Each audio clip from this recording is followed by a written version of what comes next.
मुल्क भर में सोने की कीमत में इजाफा देखा गया है।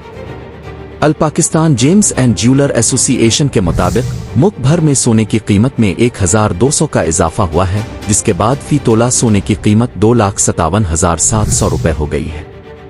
एसोसिएशन के मुताबिक इसी तरह 10 ग्राम सोने के भाव में 1029 रुपये के इजाफे के बाद कीमत 2,20,936 रुपये हो गई है।